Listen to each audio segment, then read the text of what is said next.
Making money in solar. We're here on Wall Street Confidential with Jim Cramer talking about some opportunities in the market for solar, obviously. Yeah, I mean, I want to emphasize to people, people want JA Solar and they want Evergreen Solar and they have LDK Solar, and those are all fine. I mean, but you have to understand that the only real commercial, non-subsidized solar company that makes sense is First Solar, FSLR, and that's because they use a different technology. They use thin film, and I want to relate this to Intel.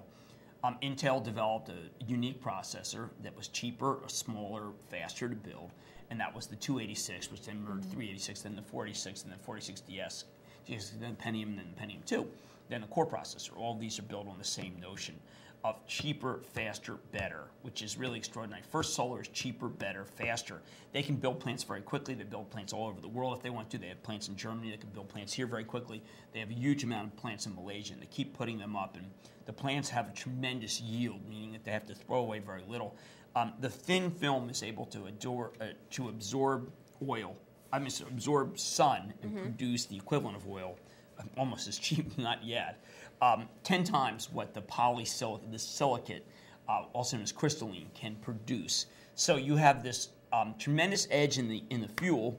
The absorption, the fuel is sun. Okay, right. The sun is the fuel, and what can basically refine the sun best is this First Solar product.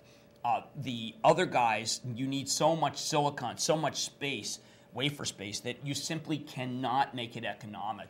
Whereas what First Solar is going to be winning is a series of contracts, initially in California, but then the rest of the country, and we're not even that important, but the rest of the country is China's important, Germany, Europe's really important. You can put these on roofs, and then they supply peak demand when you get, say, in the summer, air conditioning demand. You can flick a switch and you can produce the power and be on the grid right from the roofs of a Walmart or a Target or a Lowe's. It's commercial. It is not residential, unlike so much of the sun powers.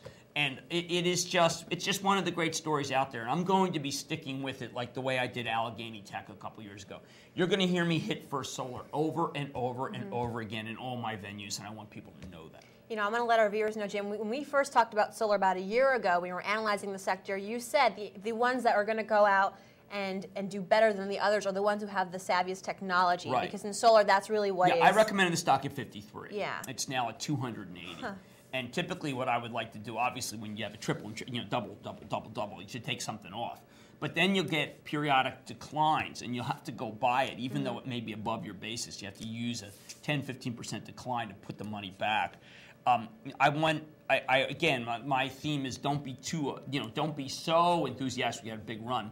But First Solar is a unique story, and I think it's going to be a secular growth story for many, many years to come, which is why I'm making this both the year of natural gas and the year of First Solar. All right. Thank you, Jim Cramer on Wall Street Confidential. Stay with us.